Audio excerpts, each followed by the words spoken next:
todas sus lógicas, cada quien lo interpreta y como vemos aquí, esto es una interpretación de la Escuela Internacional de Desarrollo del Talento, que basado en el concepto de Nomad de John, empiezan a de articulaciones para generar unas propuestas de valor para aquellas personas que buscan capacitarse, que buscan ingresar a los nuevos entornos laborales y empiezan a anclar en el término una posibilidad de hacer sentido a propuestas de valor como que soy gestor de conocimiento, que entiendo las lógicas de ser un nativo digital, que no tengo fronteras físicas, que la flexibilidad se considera como algo supremamente importante, que la pasión por el trabajo realmente es un skill que empieza a ser reconocido en una serie de instancias relevantes y por eso los ejercicios de relación interpersonal, de que haya alta tolerancia al fracaso, se convierten en cualidades importantes de cada uno de estos perfiles que se van desatando precisamente a partir de la evolución del concepto, que se logra gracias a la liberación del término o el concepto para que se conecte con unas instancias importantes a nivel global. ¿Qué pasa aquí entonces? Que cuando empezamos como a descubrir todo este proceso, hay que entender algo muy importante y es que hoy debemos ser capaces de contrastar todo este ejercicio de los nomads o estas personas que son nómadas del conocimiento, entendido también a partir de una serie de lógicas de creatividad. Y aquí va a hacer mucho sentido hacer tres reconocimientos a todos estos procesos y es entender que sobre una lógica de una creatividad artística, a la imaginación y a la capacidad de originar ideas originales y novedosas, le vamos a cargar un gran valor importante porque precisamente esto es lo que hoy el Banco Interamericano de Desarrollo reconoce como la tríada perfecta para entrar en unos ejercicios de creación lo suficientemente robusta. Por eso, a la creatividad artística se le acompaña o se le debería acompañar de una creatividad científica, que es aquella que activa la curiosidad, el experimento, la forma de resolver problemas y empieza a ser supremamente importante reconocer que haría falta como un tercer anclaje dentro de todo este proceso y por eso aparece la creatividad económica como la responsable de entender que si juntamos tres seres humanos o si fuéramos a pensar como quiénes serían los tres perfiles que debería tener una startup que nazca hoy, que nazca consciente, que nazca preparada, que nazca con las personas que la van a llevar de un punto A a un punto B lo suficientemente rápido, yo me atrevería a decir que hablaríamos de unos seres que entendiendo el hecho de que son nomads, que nacen en una sociedad que tiene total apertura al conocimiento, que no hay fronteras, que ya no tenemos que pasar por una serie de aulas como las conocíamos hasta entonces, y que si me asento en cada uno de estos tipos de creatividad,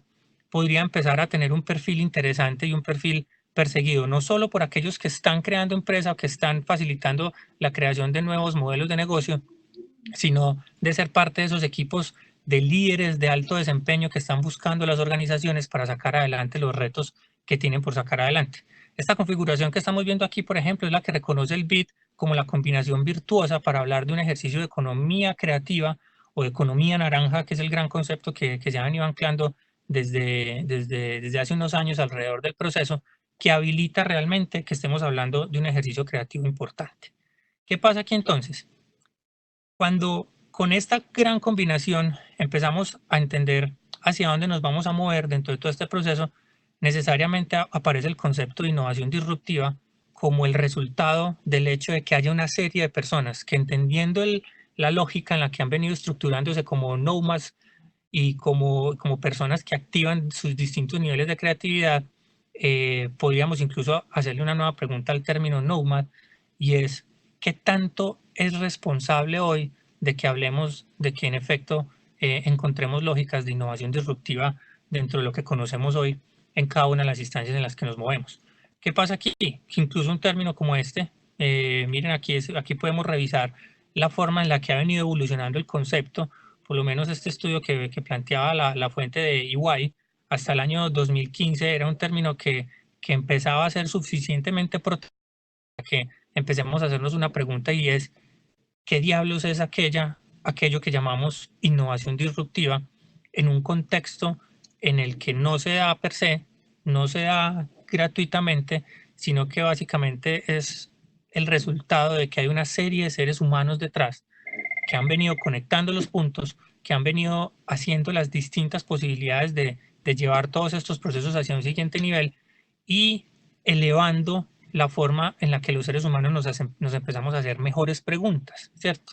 Aquí esta instancia incluso nos plantea casi que una forma de graficar aquello que no entendemos muy bien, porque incluso una palabra como disrupción casi que se trae completamente desde el anglicismo disruption y se inserta en un lenguaje como el nuestro a partir de una posibilidad incluso de significarlo y entenderlo. Y hay algo muy importante y es que solamente hablamos de disrupción cuando empezamos a entender que yo entrego tanto valor en la propuesta en la que estoy haciendo como industria, como creador, como alguien que se ocupa de resolver un problema y de conectar con un ejercicio de mercado, que empezamos a sobrevalorar todo este ejercicio de entrega de valor a las personas y desbordamos la entrega de valor. ¿Qué pasa aquí? Que se empieza a perder un montón de instancias y en ese sentido es supremamente recoger toda esa entrega de valor y entregarla hasta donde las personas la valoran. Eso solo va a ser posible de entender basados en que existan una serie de seres humanos que entiendan lo que implica el hecho de yo empezar a crear un nuevo producto, un nuevo servicio, que las personas deben empezar a entender por partes, porque si no sucede un poquito y es que hago algo tan bien que incluso sobrepasa las lógicas del mercado y entro en un proceso en el que quizá las personas no lo terminen de entender. Pero ¿qué pasa aquí entonces? Que hoy la traducción de todas estas lógicas empezamos a incluso apelar a unos procesos mitológicos incluso para decir, aquellos seres humanos que se reúnen y empiezan a hacer la diferencia y empiezan a configurarse como seres que en buen sentido, si lo fuéramos a trabajar a nuestros lenguajes, la sacan del estadio, lo hacen muy bien, van más allá y crean empresas ganadoras, los empezamos a denominar unicornios, ¿cierto? Y incluso eso es una portada de Fortune en la que incluso empezamos a entender que un unicornio puede tener una sudadera con una capucha y que eso se traduce puntualmente en la persona que está detrás, en ese ser mitológico que empieza a verse. Y la gran pregunta aquí, ¿será que esos unicornios o esas unicornios fueron creadas precisamente por esos nomads que se fueron formando dentro de un ejercicio de manera natural, accedieron a una serie de conocimiento, conectaron los cables como debería hacerse? Y allí es donde empezamos incluso a entender hoy que fotos como esta, que son básicamente como el top 10 de lo que podemos entender hoy en términos de quiénes son los que están en ese escenario de la disrupción, de traducir ese nomadismo del conocimiento a una serie de capacidad muy grande de generar muchísimo valor económico y entender que aquí casi que podríamos traducir una guerra de mercado. Vemos que tanto la primera como la tercera son compañías del mercado asiático, puntualmente de China, y empezamos a entender que se va haciendo como una especie de guerra de mercado a partir de la penetración de cada una de estos unicornios dentro del mercado. Pero ¿qué hay aquí realmente? Si fuéramos incluso a agrupar todos estos unicornios, podemos ver que en el último gráfico, en el que tenemos a todo el extremo de la derecha de la pantalla, eh, más de 280 empresas que hoy se pueden considerar unicornios solo representan el 42% del total de las compañías. Y tan solo 7 de ellas representan el 30% del total de esas compañías. Aquí hay un tema importante a reflexionar alrededor de esto y es que la gran pregunta por todo esto es la capacidad y la fuerza laboral que tienen todas estas compañías asociadas a las competencias que están instaladas para poder garantizar que estas compañías superen el billón de dólares en términos de ventas. Y ahí es donde hace mucho sentido el hecho de entender la conexión entre mercado y los seres que están detrás, garantizando que eso realmente sucede. Y para allá es para dónde vamos. ¿Qué sucede aquí entonces? Que incluso anclados un poco en una forma de entender las compañías de hoy, este estudio de EY que tengo en pantalla incluso plantea un ejercicio de reflexión, continuando con el tema de la naturaleza, que la biomimética siempre va a funcionar muy bien para hacernos entender esto hacia dónde va. Hay una clasificación de compañías en términos de orugas, de crisálidas y de mariposas, que nos va permitiendo incluso entender que hoy, por ejemplo, una compañía como la mariposa, que es aquella que entiende el mercado, que es capaz de pensar en un ejercicio de transformación, que le apunta y se apalanca en el crecimiento como una instancia, es porque tuvo que haber sentido la urgencia en ese escenario de ser una empresa crisálida con una serie de personas y de seres humanos detrás que estaban entendiendo toda esa lógica hacia dónde se iban a mover, entendieron que tenían que transformarse y que no era una opción, que era precisamente una consecuencia de su ejercicio de existencia, que es un poco lo que le pasa a cada uno de los perfiles que estamos analizando alrededor de este proceso. Pero ¿qué pasaba en un principio? Que naturalmente no sentían una urgencia de disrupción y se enfocaban un poco también en entender que el modelo actual de negocio era lo que, si bien venía dando plata, tenía que seguir haciendo eso porque es la forma en la que me voy moviendo. ¿Qué viene pasando ahí? Y por eso puse la secuencia a la inversa, y es partiendo de aquellos que ya volaron, entendiendo a aquellos que estaban a punto de salir de la crisálida y anclándome un poco en estos que están en la lógica oruga, que en buen sentido son la gran mayoría de las organizaciones que tenemos hoy, pequeñas, medianas, algunas grandes, que están precisamente en esa gran incertidumbre de cómo entender ese cambio, cómo entender ese proceso de inserción en un nuevo mercado, pero entendiendo también en principio que tengo que hacerlo a partir de los talentos y de las personas que atraigo a este universo. Y en ese caso, el Nomad se convierte en la gran persona que me va a permitir realmente ser partícipe de ese campo de juego. ¿Qué ha venido pasando aquí entonces?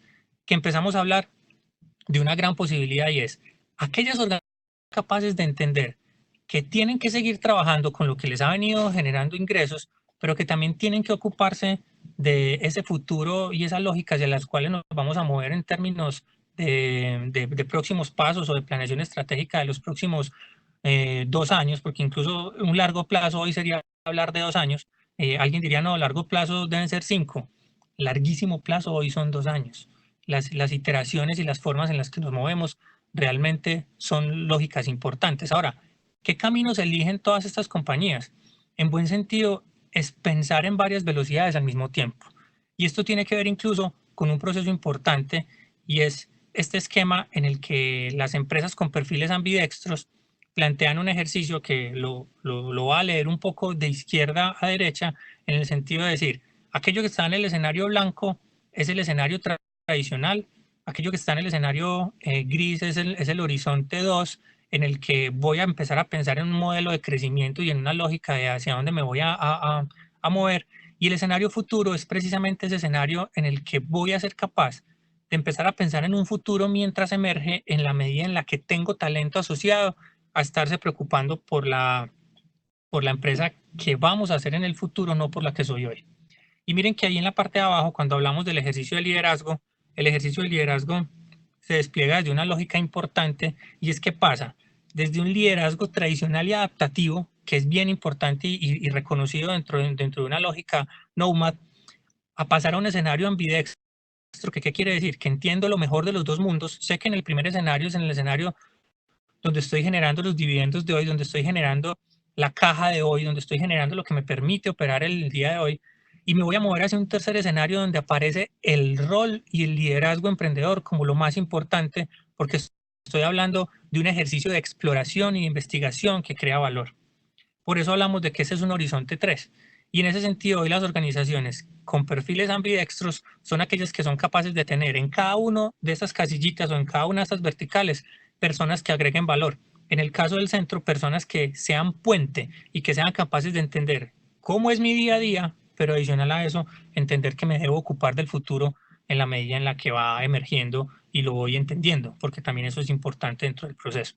¿Qué pasa aquí entonces? Que si fuéramos a ver un flujo de esas ideas o de cómo piensa ese cerebro ambidextro, es un cerebro que empieza a entender que desde el ejercicio de generar y proyectar voy a empezar a hacer un ejercicio de validación de las mismas, voy a iterar en ellas y si por ejemplo esas ideas van conectando mucho con mi modelo de negocio tradicional, pues simplemente es una lógica de escalar lo que sucede allí.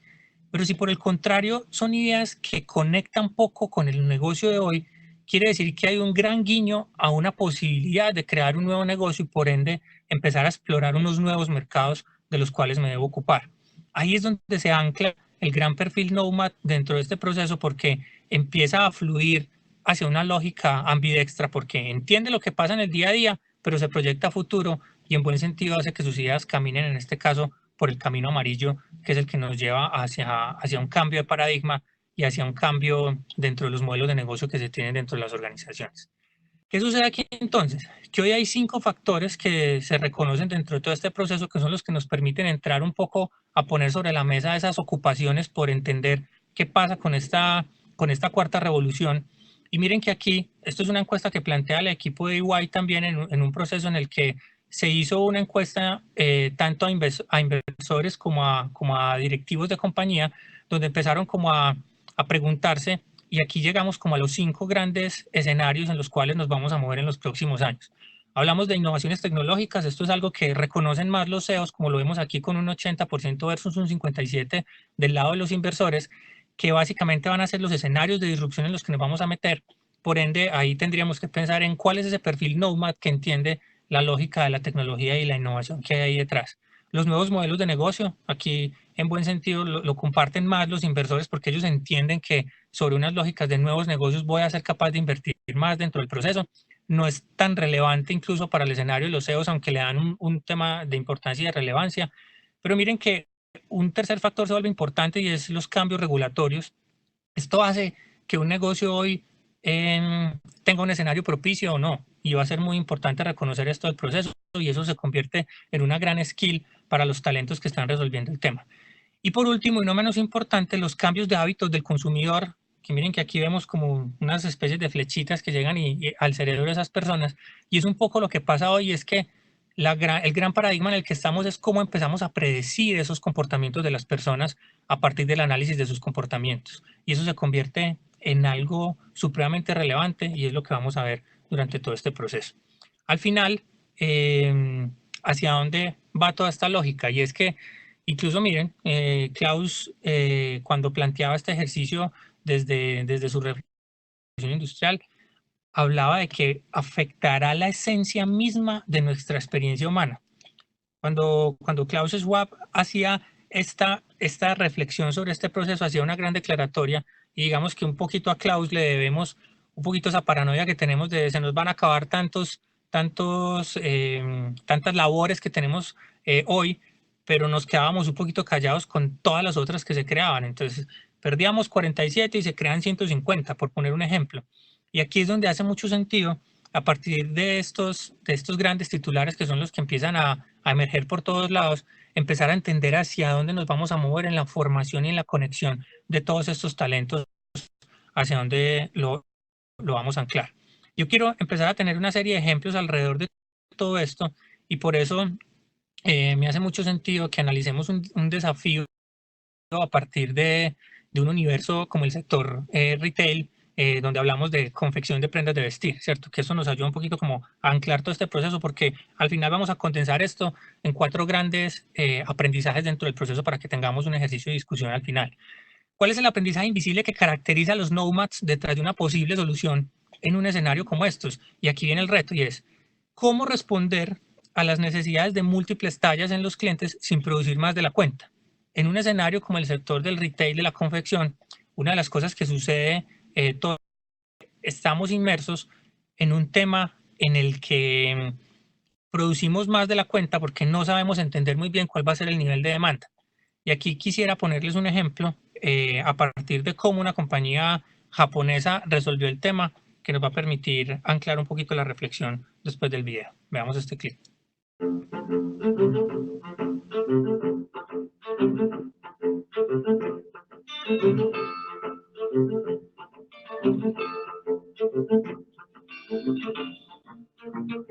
Your smartphone is ready. Begin measurement. Keep going.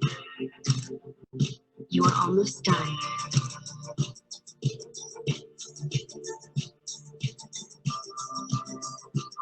Measurement complete.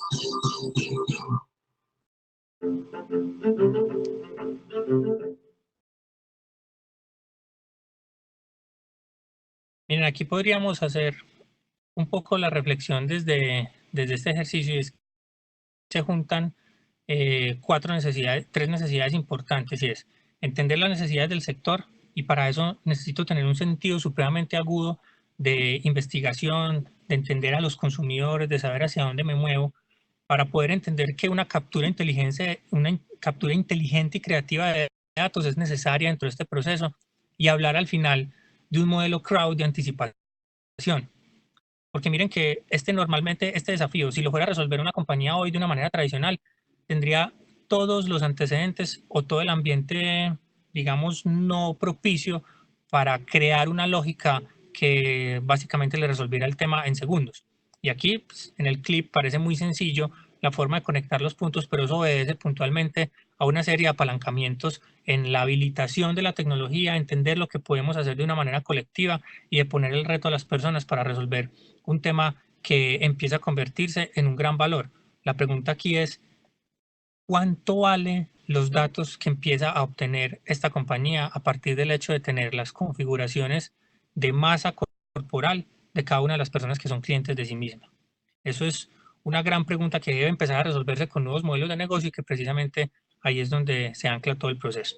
Entonces, ¿cómo haría un nomad en cada una de las industrias para entender todo eso? Entonces, hay varias posibilidades, usando tecnología, preguntando a las personas, comportamiento, haciendo que cumplan tareas. Esto es algo supremamente importante, porque ahí es donde voy a tener la capacidad de confrontar todo el tiempo que lo que estoy planteando como una posibilidad en efecto funciona y conecta al final de todo este proceso. Y aquí viene un verbo que me gusta mucho y que quiero dejar como un gran aprendizaje de todo este proceso, y es cómo vamos a empezar a anticiparnos, ¿cierto? Entonces, anticipar es un verbo que debo ser capaz todo el tiempo de empezar a conjugar, porque hoy ya no puedo darme el lujo de que algo, digamos, se ponga enfrente de mis narices y yo no me haya dado cuenta, o no haya por lo menos previsto que fuera algo natural al negocio y que se viniera. Y para eso son los datos dentro de todo este proceso. Al fin de cuentas, es una gran pregunta y por eso la dejo resaltada. ¿Cuáles son esas necesidades humanas que estamos siendo capaces de leer hoy para agregar valor sobre ellas mismas, y en ese sentido ser lo suficientemente contundente con todo este proceso? ¿Qué pasa aquí entonces? Cuando hablamos de necesidades humanas, normalmente creemos que esas necesidades tienden a ser infinitas, y lo que pasa realmente es que son finitas, son pocas, son clasificables, y vamos a ser capaces de entrar en un ejercicio de satisfacción siempre y cuando entremos en un proceso de cada vez más volvernos más agudos en los procesos de escucha con los seres humanos con los que trabajamos y con los que conectamos. Aquí voy a hacer 4 reflexiones finales importantes a partir de estos 4 personajes que quizá algunos de ustedes hayan visto y conectado, con seguridad en algún momento se han topado con algunos de ellos. Ahí tenemos al señor Maslow, al señor Max Neff, ambos, los del lado izquierdo, ya fallecieron. Tenemos al señor Tim Brown, que hoy sigue siendo líder de todo este escenario de IDEO y lo que han venido proponiendo en los últimos años como modelos de disrupción. Y por último, y no menos importante, a una de las damas de todo este proceso, que es Anna Rosling, que ha venido tomando, digamos, las banderas de Hans Rosling, que era su suegro, que murió también el año pasado, y que desde la dirección del Instituto Karolinska en Suecia nos planteó una serie de paradigmas a los cuales vencer. Voy a tratar de ser rápido para que tengamos el espacio para las preguntas que me interesa alrededor de todo este proceso. Y va a haber un primer principio, y es, sobre toda esta lógica y anclado puntualmente un poquito como en las reflexiones de lo que nos permitía hacer Maslow, era el ampliar esa visión del centrado en el usuario.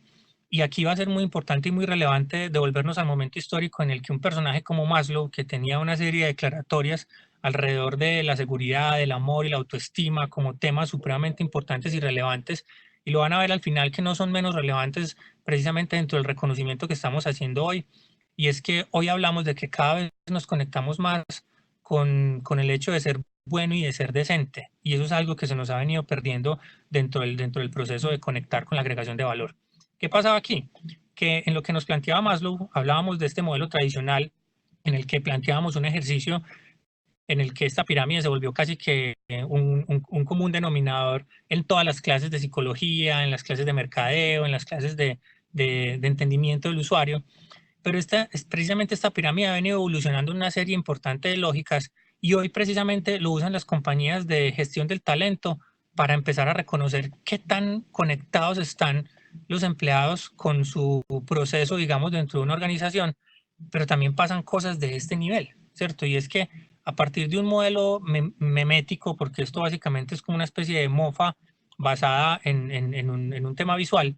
Esto es un meme que posiblemente debería salir es más en LinkedIn que en Facebook porque es un poquito más inteligente, pero incluso lo podríamos llevar a un nivel de estos en los que incluso empezamos a decir, hoy reconocemos a la energía y a la conexión a Internet como instancias más valorables que incluso las necesidades fisiológicas. Y eso empieza a ser un paradigma importante a la hora de reflexionar sobre cómo nos conectamos hoy los seres humanos y cómo entendemos ese más allá del usuario dentro del proceso. Incluso por lógicas como esta, esto es un meme que normalmente sale los días previos a un Black Friday, a un Cyber Monday, a todas las lógicas desbordadas, digamos, de capitalismo que tenemos, y se plantea, incluso pidiendo disculpas a Maslow por el uso de su pirámide, se plantea como última instancia, o sea, piensa en un montón de posibilidades antes de ir a comprar. Esto configura un nuevo comprador y configura una nueva forma de leer a las personas, y ahí es donde el Nomad entra en un ejercicio natural de ser parte de todo este proceso, porque trabaja para una compañía que tiene que generar riqueza, pero él a su vez también es un consumidor de todo este proceso, por eso trabaja con un nivel de conciencia cada vez más claro, porque no es ajeno a lo que produce y a lo que conecta y a la forma en la que esta cultura lo lleva. ¿Qué sucede aquí? Que se reconoce esta pirámide que vemos acá, la tengo partida para que se pueda ver completa, básicamente se completa así, parte de una base donde entramos en un ejercicio importante. Esto es una reflexión que se hace desde una compañía que se llama Ben Company y empiezan a entender que esa nueva pirámide, digamos, plantea un ejercicio desde lo funcional, desde lo emocional, llevado hacia los cambios de hábito de vida, y por último hablamos de un ejercicio de impacto social desde una lógica de autotrascendencia.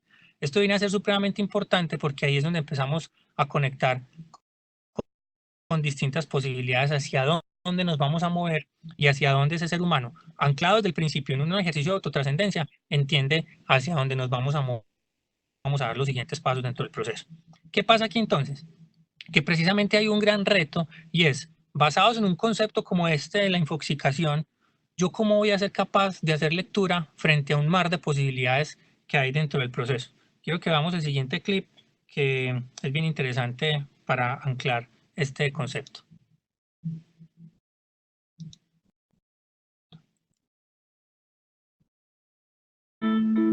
Infoxicación.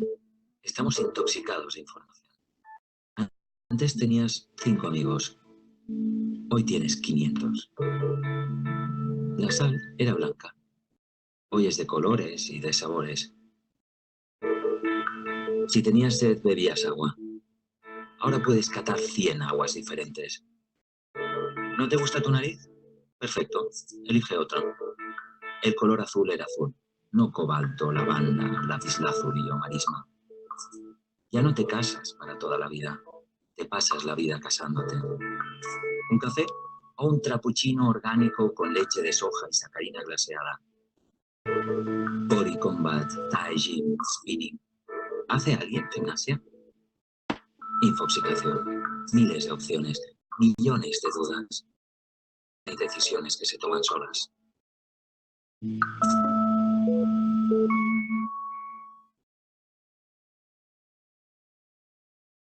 Esto es un ejercicio que hacía precisamente el equipo de Mercedes-Benz hace ya unos años, y que entra en un proceso importante de conexión con reflexionar acerca de qué nos pasa, cómo nos estamos moviendo y hacia dónde vamos a agregar esas lógicas de valor. ¿Qué pasa aquí entonces? Miren que en este marco, digamos que siempre lo que rodeaba todos estos ejercicios de reflexión alrededor de, bueno, ¿cómo sé que realmente estoy agregando un valor y cómo sé que estoy dando los resultados puntuales? Siempre terminábamos llegando precisamente a la lógica del EBITDA, que en el escenario de la creatividad económica es supremamente importante y relevante, y parte del ejercicio que se plantea ahora es ¿qué tal si le damos una nueva resignificación a este modelo de EBITDA y podemos llevar incluso a que esta palabra se cambie hacia una instancia o se reflexione haciendo un juego de palabras que seduzca un poquito, que mueva un poquito la cabeza, y es qué tal si el EBITDA se traduce como ese bienestar irradiado al transformar los datos en anticipación. Miren que aquí ese es el gran reto que se tiene hoy en la gran mayoría. Yo sin datos hoy empiezo a trabajar a ciegas. Sin datos hoy soy una persona que no empiezo a tomar decisiones basadas en datos y basado en las investigaciones como resultado de todos esos datos. Y ahí es donde podemos tener un ejemplo importante a partir de las lógicas que se nos dan hoy, ¿cierto? Aquí vamos a ver un clip en el que se plantea un paradigma importante y es tomar una decisión frente a si voy a comer vegetales o si voy a comer pizza. Hoy esa decisión, ¿por qué puede estar mediada y hacia dónde nos podría llevar la reflexión de la misma? Veamos este clip. Are you guys hungry? Yup. Let's get groceries. Groceries. Pizza. Groceries. Whichever gets here faster.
Thank you.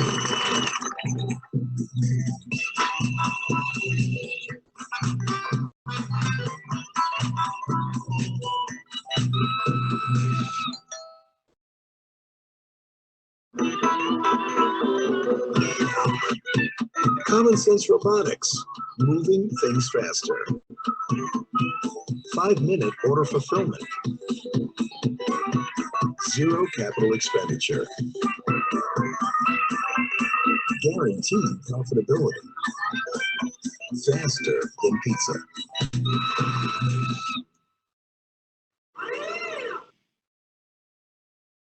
Miren que aquí, anclados en un concepto como precisamente tan rápido como una pizza, en esta conexión precisamente de agregación de valor versus el ejercicio de la penetración de la tecnología y el uso de la misma, plantea que un empresario no tiene que adquirir la tecnología, que incluso al final la compañía da como todas las características y dice, bueno, mira que no tienes que adquirir esto, yo eso ya lo adquirí, cómprame el servicio, porque realmente estamos hablando de una agregación de valor donde la tecnología, en buen sentido, baja su protagonismo y lo que empieza a importar es qué soy capaz de hacer con esa tecnología, cómo conecto el hecho de que esa tecnología exista y agrego un valor precisamente a la emergencia de nuevos modelos de negocio. Eso en cuanto a ese primer principio que tenía que ver como con reimaginar o repensar todo el ejercicio del centrado en el usuario o ampliar el concepto de centrado en el usuario. Nos metemos en este segundo para reimaginar la viabilidad y eso tiene que ver con una instancia importante y es que cuando entramos en una gran reflexión que nos permitía hacer Max Neef por allá en los años 80, Max Neef era un personaje que entraba dentro de un proceso importante de conectar desde la fuente y sobre toda su teoría de desarrollo a escala humana empezó a resignificar el hecho de ser bastante, digamos, como provocador frente a los modelos económicos tradicionales y lanzar frases como esta que hacía que se reflexionara un montón alrededor de esto.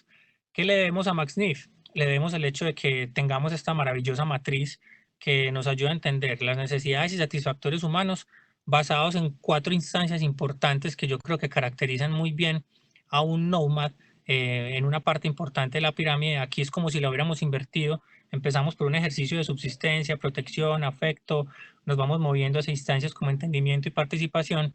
Y me voy a concentrar en estas dos, que son las que habilitan un ejercicio de creación, y por eso las resalto aquí como configuraciones esenciales de un nomad.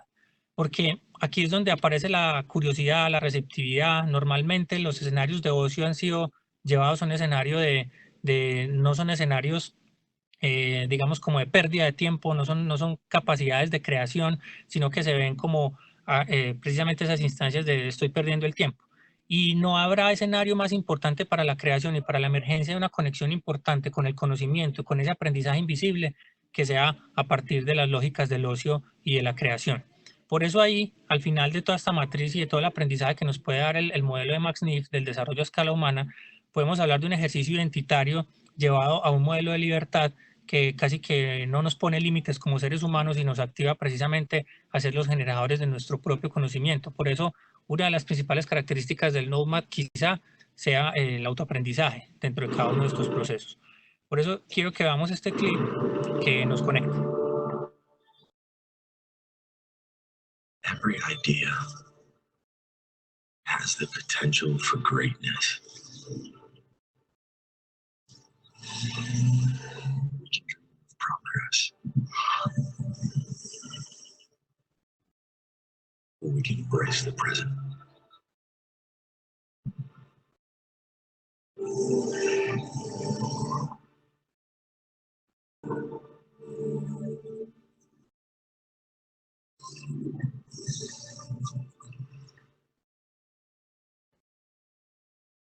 This is not about where we are, but about where we are going.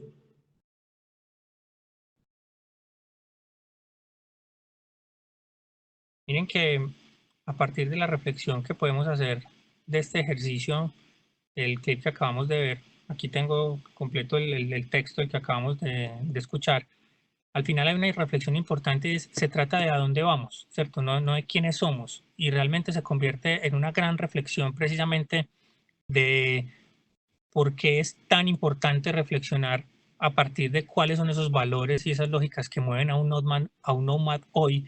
Y es precisamente el hecho de todo el tiempo estarse preguntando hacia dónde vamos, ¿cierto? Y ahí es donde el tercer principio empieza a ser supremamente importante y empieza a llevarnos a hacer un ejercicio medianamente concluyente, y es ese diseño para la evolución.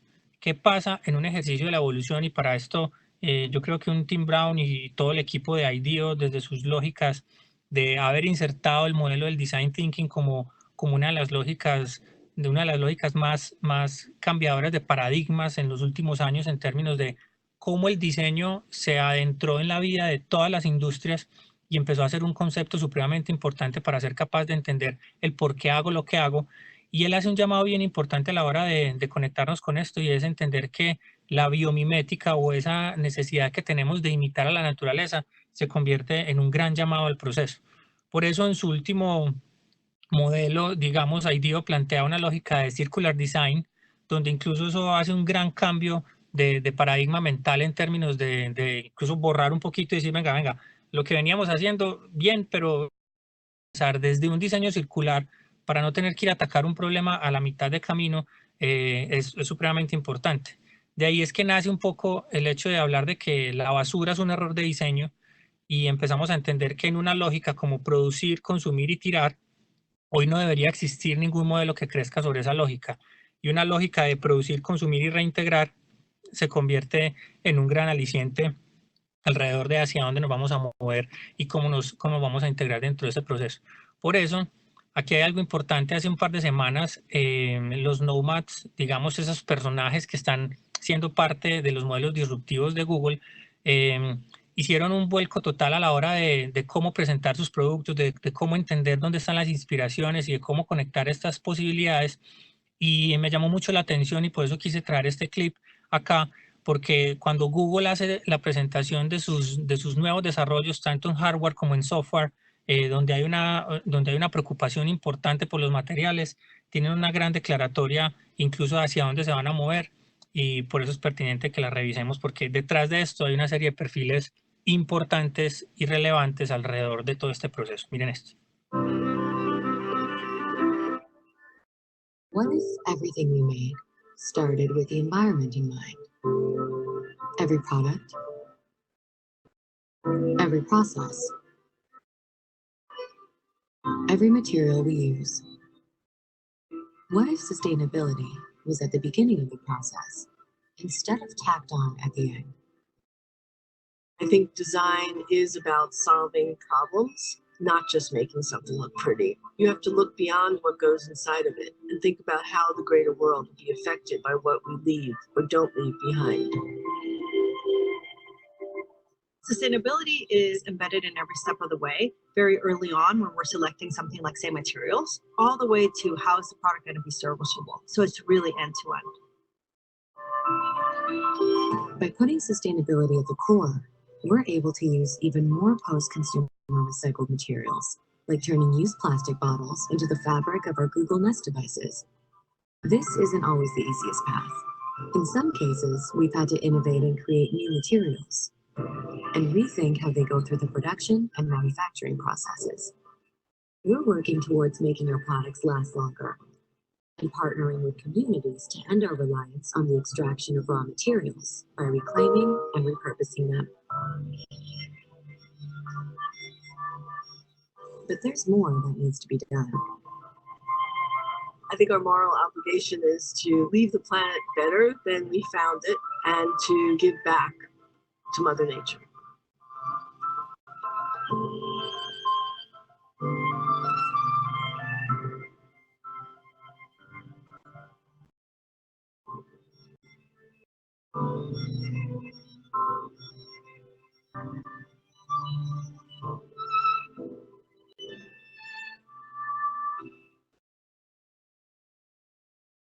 A raíz de este clip es que planteaba el ejercicio precisamente de los largos plazos dentro del proceso, y es, miren que Google se pone una meta, y es que en los próximos 2 años el 100% de sus productos van a ser hechos con material reciclado, y hoy el 100% son carbono neutral. ¿Eso qué quiere decir? Que todo lo que están generando como huella de carbono es neutralizada por alguna acción en el planeta que implique compensar esa huella de carbono que se ha venido generando. Casi que uno viendo este clip pensaría más en que estoy viendo un video de National Geographic y no un video de una empresa de tecnología o de la empresa de tecnología más importante del mundo actualmente. ¿Qué pasa aquí entonces? Cuando nos adentramos en el último principio, y es el de construir una narrativa fuerte, acabamos de ver un gran ejemplo de una narrativa contundente alrededor de todo este proceso. Aquí tenemos un aprendizaje en manos de Ana, que nos ha venido conectando con un proyecto bien importante y bien interesante, gracias a partir de toda una serie de datos que se han venido recogiendo año tras año desde el Instituto Karolinska, y que ella ha venido acompañando un proceso de Hans Rosling. Ella es la creadora también, o co-creadora, coescritora de un libro que se llama The Factfulness, o el buen hábito de basarnos en los datos, escrito por Hans y por ella, que le ha permitido a ella precisamente poner en marcha un proyecto como este. Este es el landing page de su gran proyecto, y es un proyecto que nos permite hoy casi que adentrarnos en cualquier familia que haya permitido que la visitemos desde este portal. Hay más de 400 familias en todo el mundo ya subidas a la plataforma. Es una creación colectiva que permite agrupar a las personas y entender cómo viven cada una de estas familias, organizadas por los ingresos familiares que tienen mes a mes. Esto ha llevado a que incluso un personaje como Bill Gates haga un reconocimiento de todo este proyecto y lo haya puesto como uno de sus temas importantes en su agenda. Miren esto. Anna Rosling at Gapminder has built a website I love called Dollar Street. She uses photo data to create an engaging portrait of how people around the world live. The idea behind it is quite simple. Your address is the amount of money your household makes in dollars per month. Poor live at this end, richer live here. At each address, photographers have taken pictures of typical household items in 135 different categories, from toys to toothbrushes to toilets.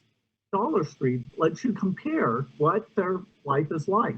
We compare two houses with similar addresses. It's amazing how you really can't tell what country they're in. One of these bedrooms belongs to the Xi family in China. The other one belongs to the Howard family in America. The other end of the street, it's also very similar.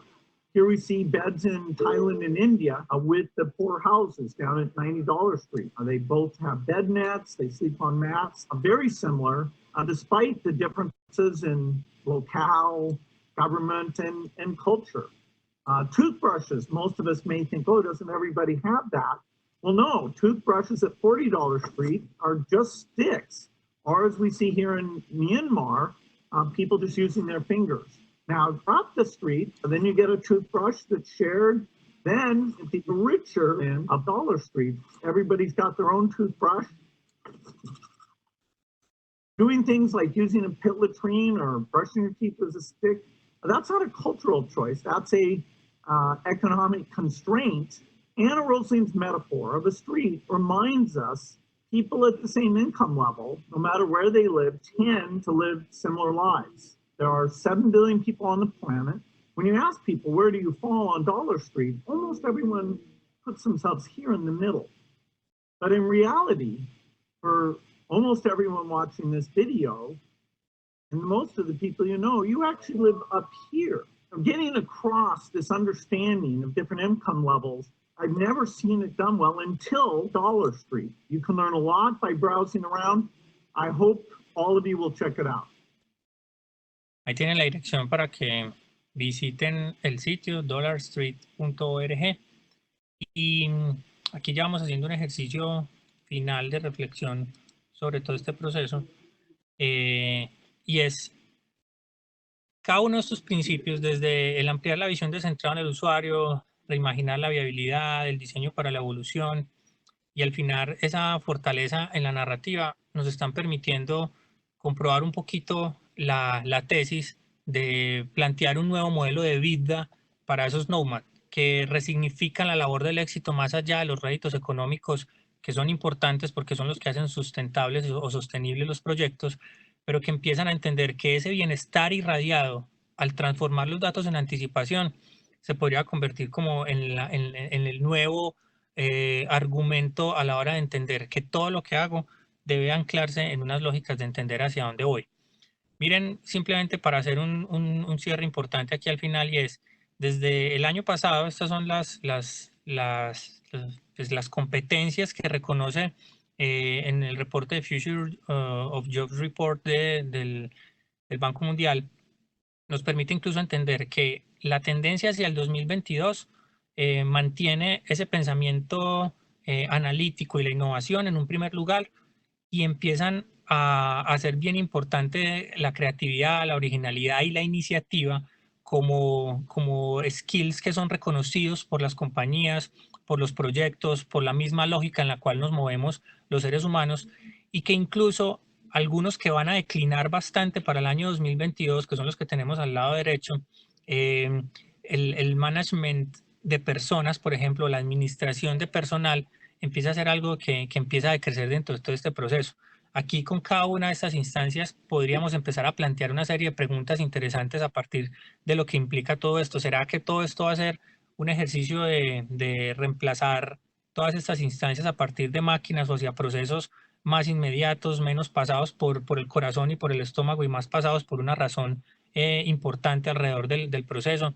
Miren que las instancias de control, de seguridad, de coordinación de tiempo, son instancias que empiezan a declinar hacia el 2022 como modelos de pensamiento en los cuales yo podría especializarme. Y miren que lo que conocemos a hoy como un ejercicio de competencias blandas son las que realmente se empiezan a convertir en las grandes competencias duras alrededor de todos estos procesos. Vamos a reflexionar aquí al final en esta flechita que con seguridad la hemos visto recurrentemente por ahí en redes sociales, y es, en ese camino que hay entre innovación y disrupción, pues al principio estamos hablando de un ejercicio de hacer las mismas cosas un poco mejor en el escenario de la innovación. En la mitad tenemos un puente importante y es hacer nuevas cosas, pero miren que al final el gran reto es hacer cosas que hagan obsoletas a las viejas cosas para poder hablar dentro de un ejercicio de gran cambio de paradigma, y por eso ahí el rol del nomad o de ese nómada del conocimiento se convierte en absolutamente representativo para ser capaces de conectar hacia un proceso evolutivo importante a partir de esta gran revolución industrial que estamos entendiendo, donde incluso empezamos a entenderla y ya empezamos a hablar de que ya visualizamos la quinta, ¿cierto? Que es esa singularidad, pero eso sería otro tema del cual nos ocuparíamos después. Les agradezco a todos un montón y realmente vamos a dar un poco de paso o un paso importante hacia el ejercicio de las preguntas, que veo que aquí ya hay varias puestas dentro del proceso. vamos a arrancar. Espérame que yo voy por aquí. Bueno, aquí vamos a ver. Voy a empezar aquí a leer una primera pregunta y es ¿cómo la función ambidextra ha funcionado en una empresa y cómo el proceso de trabajo desde cualquier lado del mundo ha impactado en la economía como una nueva propuesta de negocio sin estar en una oficina? Yo creo que los retos que se plantea precisamente desde el escenario no tener oficinas, grandes compañías como un IBM, por ejemplo, lo han comprobado, incluso han revertido incluso grandes decisiones que han tenido y se volcaron rápidamente, fueron de los primeros que ensayaron este proceso de hacer unas lógicas como de teletrabajo, por así decirlo, y vieron que no les funcionó, porque quizá gran parte de la magia de todo este proceso es precisamente la colisión de saberes y la colisión de estos seres humanos estando en un mismo espacio, teniendo espacios de co-creación, de relacionamiento, y quizá para algunas compañías sea más fácil que para otras. Yo no me atrevería a decir lo recomiendo o no lo recomiendo, sino que realmente son lógicas que han funcionado. ¿Qué funciona hoy? Que la gran mayoría de las compañías que tienen modelos ambidextros corriendo dentro de sus culturas organizacionales empiezan realmente a encontrar resultados distintos y relevantes alrededor de lo que van haciendo dentro del proceso, porque clasifican rápidamente y lo que hacen es que formulan retos, empiezan a ocuparse de ellos, los tratan de resolver en el menor tiempo posible y empiezan a comerse nuevos retos en la medida en la que ese no funcionó o se transformó en otro o se convirtió en algo core de negocio y se fue hacia un siguiente nivel. Por aquí hay otra que dice, cuando estos cambios de aprendizaje nómada tecnológicos han aportado en la educación.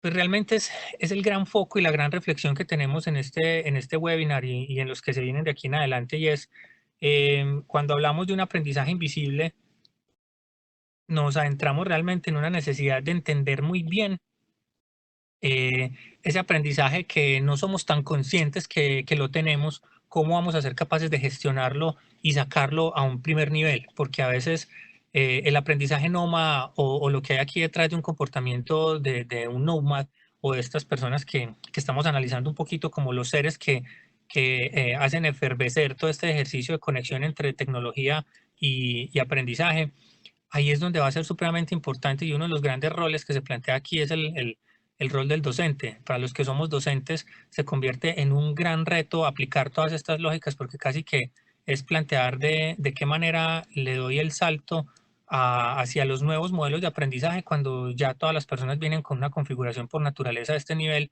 y no la tengo que enseñar, sino que la tengo que entender y la tengo que encauzar. Ahí es donde estaría como el gran reto de todo este proceso. Aquí viene otra pregunta y es ¿por qué la intoxicación o la infoxicación, me imagino que debe ser, ha sido un reto enorme para el cambio de pensamiento dentro de los parámetros del nuevo código de lectura, dentro del nuevo ambiente como las personas nómadas en un ambiente moderno? Hay un reto que se propone desde la reflexión de la infoxicación, y es que tenemos que convertirnos en grandes curadores de contenido. Yo creo que eso es lo que termina siendo un perfil nómada, una persona que entiende lo que sirve y lo que no sirve, que es capaz de contrastar fuentes, que es capaz de entender y de priorizar las fuentes de las que bebe y enriquece su labor y su conexión con otras fuentes de información. Y aquí va a ser supremamente importante convertirnos en eso, en seres que hacemos ese reconocimiento de las fuentes que son importantes, de las cuales voy a beber y de las cuales voy a seguir llevando estas lógicas hacia un siguiente nivel. Por aquí nos dicen también, Sandra Peña, al hablar de captura inteligente de datos, ¿se está hablando de modelos de Big Data? Posiblemente, sí, pues realmente no me gustan anclarlos de entrada a procesos de Big Data, porque normalmente un proceso de Big Data es algo muy grande, y cuando hablamos de captura inteligente de datos, no necesariamente tendría que anclarme en un ejercicio de ese nivel. Podría hablar de una captura inteligente de datos y hablar de proyectos de Small Data. Además, el concepto existe también y podemos trabajarlo en una línea inteligente alrededor del tema. Lo importante es que esa captura inteligente de datos me permita tomar decisiones y anclar esas decisiones a hacer decisiones tomadas basadas en datos, que al final de cuentas es lo más importante. ¿Qué tanto se asume el modelo de capacidades humanas de Martha Nussbaum? Pues aquí esto es otro escenario que se nos abre un montón. Algo que reconozco dentro del ejercicio de Martha es que he venido priorizando también un poquito esa relación humano mascota, ¿cierto? Como esos otros seres humanos, esos otros seres que piensan y que se insertan también dentro de todo este proceso, que son un poco como las nuevas configuraciones de la familia. Ahorita estamos viviendo que hay nuevas familias que se instalan en unos procesos en los que las familias monoparentales o unipersonales, donde incluso soy yo y mi mascota y empiezo a generar un ejercicio de creación a partir de todo este proceso también, y eso podría también catalogarse como un ejercicio de necesidad humana, no tener que reproducirme, podría ser una nueva necesidad humana a partir también de algo apocalíptico que haya leído dentro de la sociedad, o simplemente como algo que desde adentro me dice que no tengo que entrar dentro de todo ese proceso. Podríamos incluirlo dentro del proceso y claramente Marta nos abre también un espectro importante alrededor de hacia dónde nos vamos a mover como seres humanos, y es claramente un panorama y un paradigma a tener en cuenta dentro de todo este proceso. Por aquí nos dicen, por favor, ampliar la idea de los largos plazos que mencionaste en relación con las propuestas de Google. Aquí hay algo, y es que anteriormente les había mencionado que hoy un largo plazo son 2 años, y Google precisamente en este video que vimos es un video que tiene cerca de 2 semanas después de haber sido lanzados sus nuevos productos, y categóricamente plantean que en 2 años van a eliminar completamente los materiales no reciclables, ¿cierto? O que van a construir todos sus productos desde el punto de vista de hardware a partir de materiales reciclables. Y eso lo que planteaba es que esto para Google se convierte en un largo plazo, y tú dices es que 2022 está a la vuelta de la esquina, y en ese sentido los largos plazos empiezan a ser como de ese tamaño, de entender que yo ya no puedo hablar de décadas o de 5 años, sino que tengo que tener unas victorias tempranas alrededor de todo este proceso. Y quizá incluso lo planteaba como una pregunta, es quizá esto podría ser un largo plazo para Google dentro del proceso, y ahí es bien importante. ¿Qué bibliografía me puede sugerir para profundizar este tema? Pues yo creo que el timeline que planteábamos al principio es supremamente relevante. Hay una bibliografía de la cual podemos partir, incluso para darnos cuenta que el concepto no es un concepto tan joven, y que precisamente nos vamos llegando al mismo a partir de conectar un montón de aprendizajes en el tiempo importantes. Para arrancar, sugeriría que pues, al menos todos los que están haciendo parte de este webinar se leyeran el aprendizaje invisible, porque caracteriza muy bien precisamente todo el pensamiento que está detrás de todo este proceso y nos ayuda mucho a entenderlo, porque ahí es donde están todas las grandes características de todo este proceso. ¿Cómo crees que podemos las universidades contribuir a visibilizar el pensamiento visible en los procesos formativos de la innovación social sostenible? Una gran pregunta que podría tardar un montón, pero voy a tratar de sincronizar un poquito la respuesta, y es precisamente eso, o sea, hacer evidente el aprendizaje invisible creo que es una gran tarea incluso desde las aulas y desde los espacios de formación, y es darle un reconocimiento a ese aprendizaje invisible basado en la intuición, basado en el ADN que tengo como ser humano, de la carga cultural de la que vengo y en la que conecto con otros seres humanos. Y yo diría que un ejercicio que están en deuda las universidades desde hace rato es de cada vez colisionar más la interdisciplinariedad.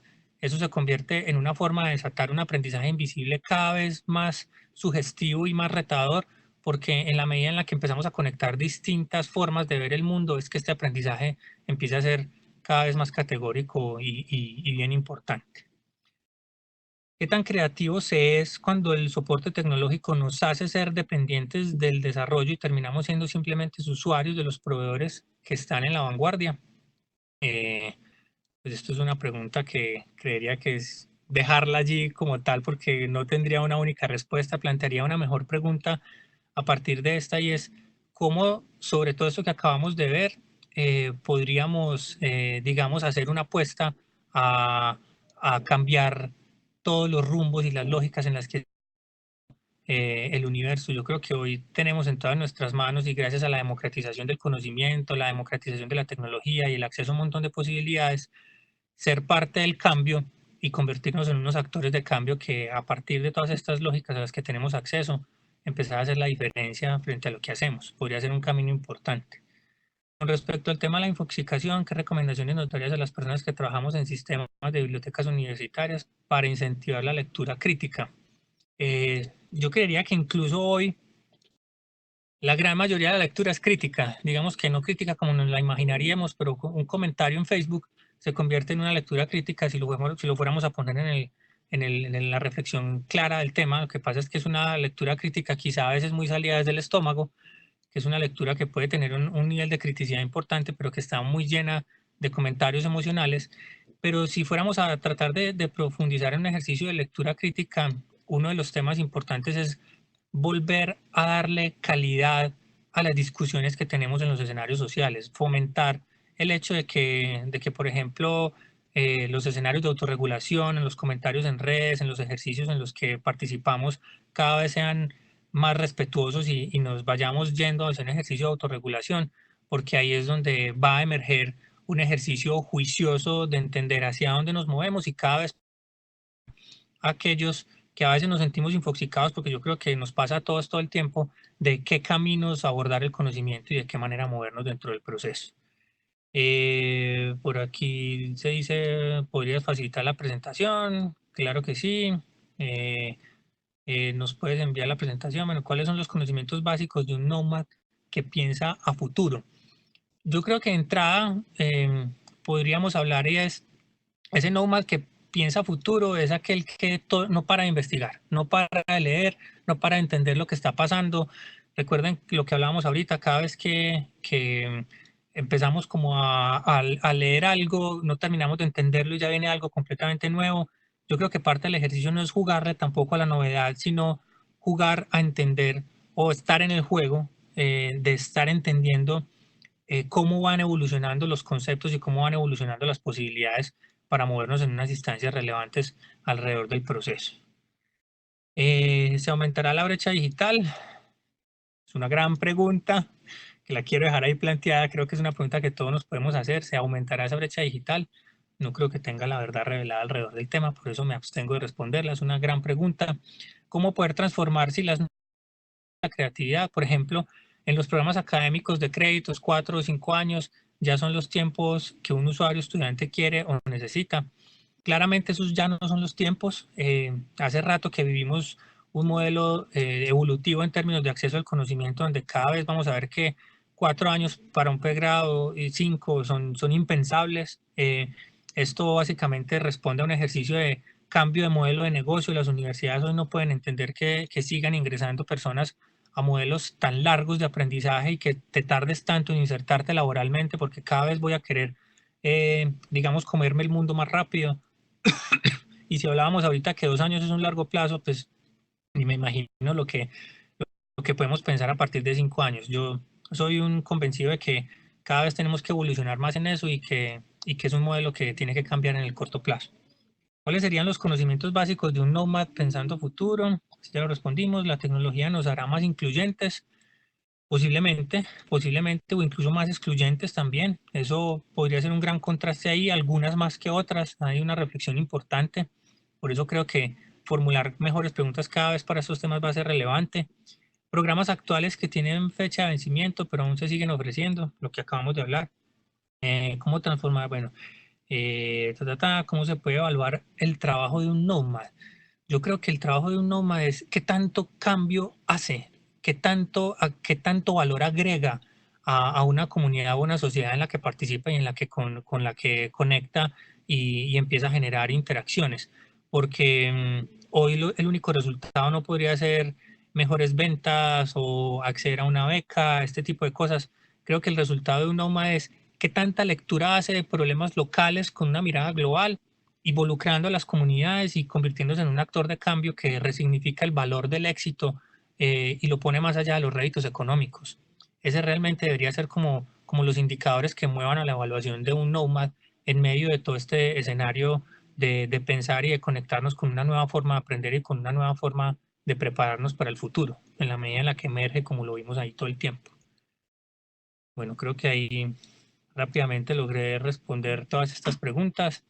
Creo que podemos ir cerrando. De entrada les agradezco muchísimo. Voy a volver a poner aquí en pantalla grande bueno, vamos a hacer por allí una despedida, pero por aquí les puedo decir que me pueden contactar en redes. Todas mis redes son @YanCamilo, por ahí podemos entrar en un ejercicio de conversación todo el tiempo y por ahí nos podemos poner en contacto para el envío de la presentación colgada aquí con este webinar. Bueno, de esta forma damos por terminado este webinar Desde parte del Laboratorio para la Innovación Educativa en la Educación Superior y el Ministerio de Educación les damos las gracias por haber participado y de igual forma a Jean Camilo por haber aportado con su conocimiento a esta sesión. Les recordamos y queremos invitarlos al próximo webinar que va a ser sobre capacidades digitales en universidades, lo que todos vemos pero no sabemos, pero no hacemos, perdón. Muchas gracias, que estén muy bien.